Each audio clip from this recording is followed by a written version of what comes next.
called Hell's Gate 2.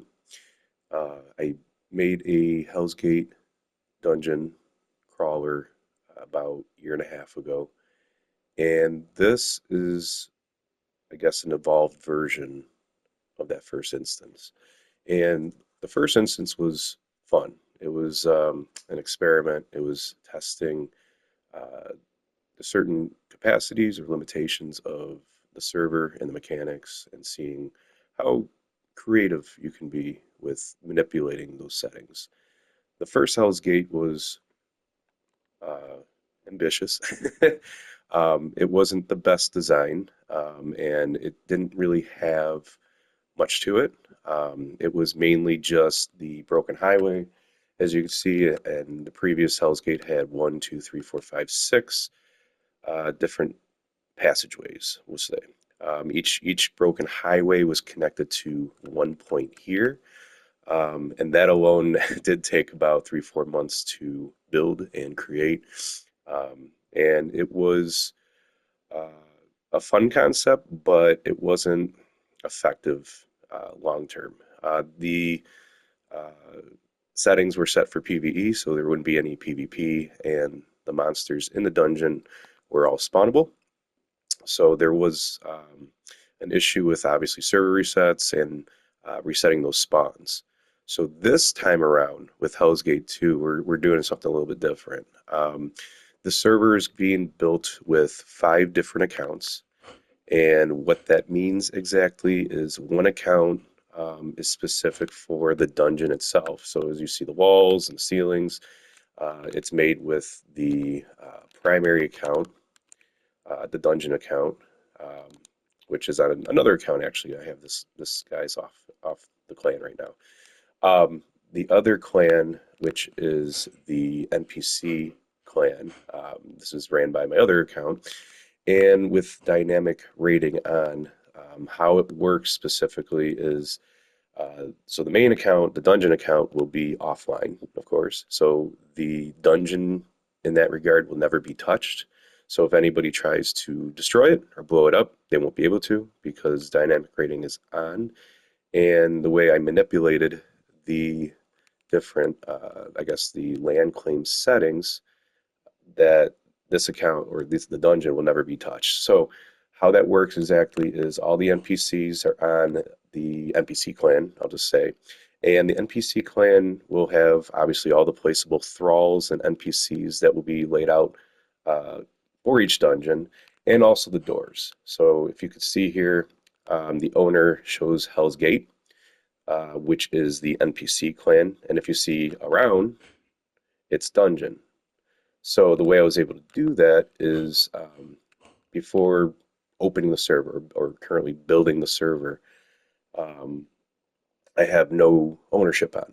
So the no ownership allows me to do these things where I can create the dungeon with one account and then I could place the doors with another clan slash account. So then when players go to raid the dungeon, the doors will blow up, but not the dungeon itself. And then that's how the progression will go. So it will require me to have my PlayStation on. Specifically, the AI NPC clan will need to be on in order for the NPCs to be killed, of course, and the doors to be destroyed so that you can keep progressing through those dungeons. And destroying those doors will allow you to access bonus content, I like to say, bonus dungeons even. So the main server is made with 5 different accounts. So one for the dungeon, one for the NPCs and doors for raiding, and then 3 clans that, again, same logic, where we're going to have a hallway of hunters that leads to those 3 clan doors, and the only way you can access them is to be within that clan. And this, again, it will allow us to uh, have those doors for those clans so that the clans can only that clan can access that clan's area because those doors will be placed same with this concept. It'll be placed with that clan specifically, and then it'll go out to their designated clan area. And each clan will have their own area that they can only access, and then within there they'll have their own transporter, and those transporters will go to each dungeon that will be created on the map. So what's different with this time around?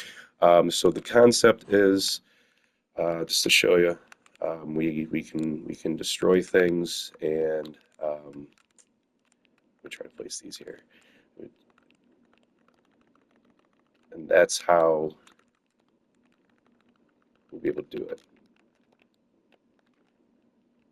So so no ownership's on, and the doors can be destroyed. As you see, the door was destroyed, but the dungeon itself was not touched. And again, that's because of the no ownership.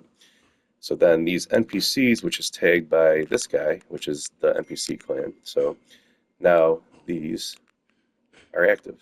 Well, should be active. They're not attacking though. I'll have to look into that. For some reason, not attacking, but that's okay. They were attacking a moment ago. I have to adjust the setting. So anyways, so now that's rateable. And actually, I think I have, oh, that's why. The creative mode was on, sorry. So now the NPCs, see? So now the NPCs are attacking me, and the dungeon is untouched, and the doors and the NPCs are active because of dynamic raid. So that's how we're going to do it. And for the clan areas, same thing. So each clan is going to have their own area, their own entrance into one of 7 dungeons that we've created. We're going to spread out the dungeons throughout the whole map. So it's not going to be just one giant dungeon like Hell's Gate 1. It's going to be spread out everywhere, actually. We're going to do a dungeon up here.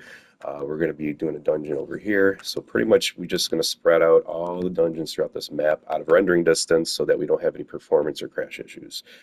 Each dungeon will have roughly 200 NPCs, and that's because the event logs only go 200 back so that we don't lose the logs, so that we can track it. And that's the difference between this time around and last time. Last time we had no tracking, no anything. We just had the dungeon spawns, and that was kind of it. There was really no point to it. So this time around, we're having everything placed. So there's going to be the only spawnable NPCs or monsters are going to be the 4 bosses, like Kirax Dragon will be the 4 boss of the Magma dungeon, and so on. And that's going to be a different system that will lay out. I'm actually not using Discord this time around. I'm keeping everything in game. I'm staying off Discord for various reasons. So all the tracking and everything is going to be in game. So the other thing is how are you going to score or do a scoreboard? So the way that works is the event logs. So everything is going to be tracked. Everything's going to be monitored through the event log specifically. So we'll be able to see who kills what. And so, like I said, 200 NPCs per dungeon. We do the event log scans with the NPC account here, and then we take those screenshots. We feed them into the AI. So I'm using Claude AI, and it's great. Claude AI is good for analytical tracking. I've used it before with the PvP server when I was tracking win kills and deaths. So it's a great tool. So all you got to do is just take the screenshots, feed them in the AI, and the AI generates the scoreboard and does the counts for us. So then we give them conditions. We say, hey, these are the conditions for the AI. This is what you have to look for to track. And it actually reads the event logs line by line and is able to generate that scoreboard.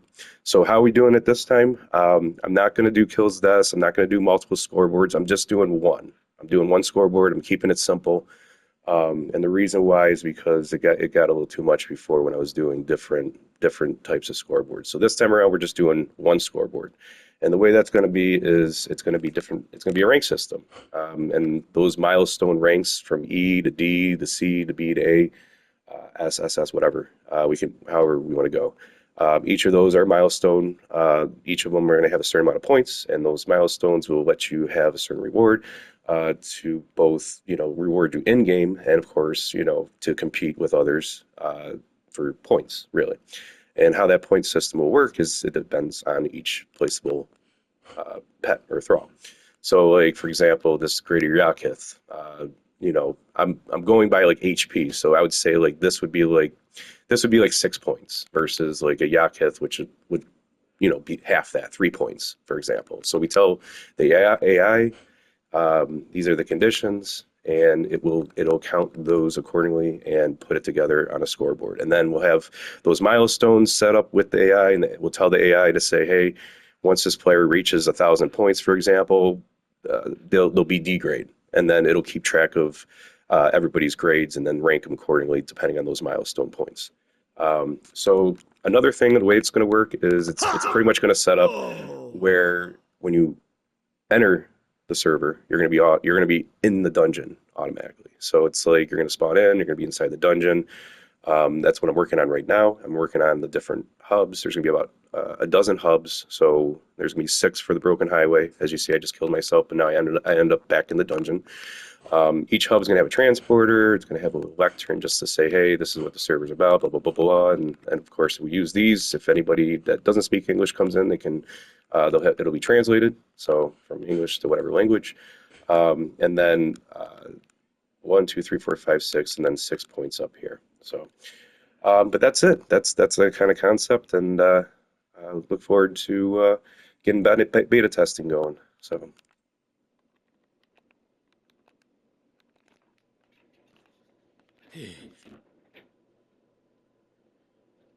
Yeah. Yeah.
Yeah.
conditions, and it